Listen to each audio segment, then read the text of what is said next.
Une nouvelle victoire diplomatique de l'ambassadeur représentant permanent du Maroc auprès de l'ONU, Omar Hillel, face à l'Algérie. Dans sa lettre et en réponse aux déclarations mensongères de l'Algérie, Omar Hillel a souligné que le délégué algérien a, comme à l'accoutumée, donné libre cours à la marocophobie de son pays et à son obsession maladive du Sahara marocain. Il a également relevé que lors du débat du Conseil de sécurité tenu lundi, le secrétaire général du ministère algérien des Affaires étrangères a cru bon de se répandre dans sa déclaration pour aborder une question qui n'est nullement inscrite à l'ordre du jour de cette séance qui était sous le thème maintien de la paix et de la sécurité internationale. Omar Hillel a mentionné dans sa lettre qu'au lieu de proposer des mesures tangibles et formuler des stratégies efficaces visant à réparer l'injustice de la non-représentation de l'Afrique au Conseil de sécurité, le représentant algérien a choisi la voie des thèses trompeuses, les assertions erronées et les affirmations mensongères.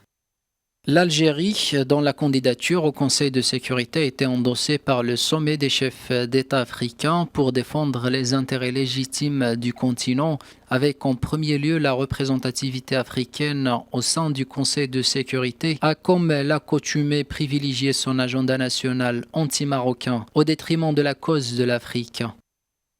Le diplomate a également évoqué la prétendue question de décolonisation, telle qu'avancée par le délégué algérien lors du débat.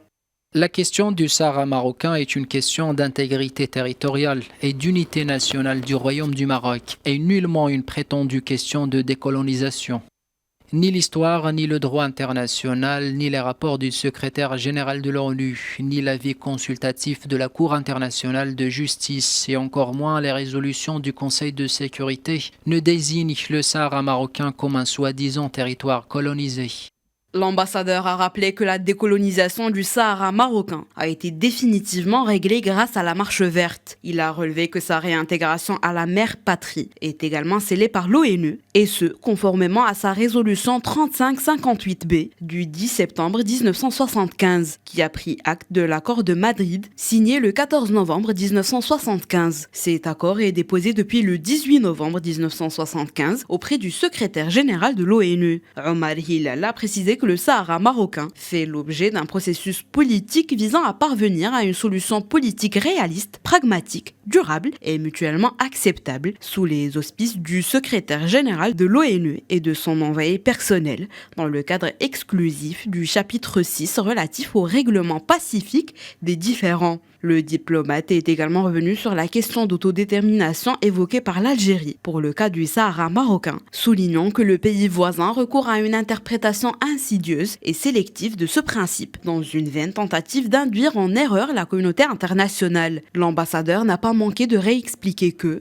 l'initiative marocaine d'autonomie est une forme moderne, concrète et démocratique d'exercice du droit à l'autodétermination.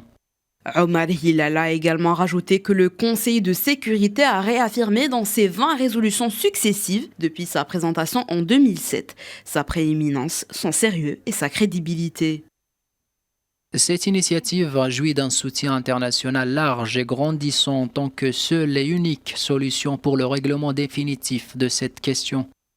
Dans ce sens, l'ambassadeur a fait remarquer que l'Algérie dénie cependant ce droit au peuple kabyle qui vit sous occupation depuis des siècles, que l'Algérie assume jusqu'au bout sa logique de soutien au principe d'autodétermination en faveur de tous les peuples du monde et accepte de l'accorder au peuple de Kabylie. Évoquant la position contradictoire de l'Algérie au sujet des résolutions du Conseil de sécurité de l'ONU concernant le Sahara marocain, l'ambassadeur a noté enfin que d'un côté, ce pays les rejette officiellement et de l'autre, il appelle avec insistance à leur mise en œuvre.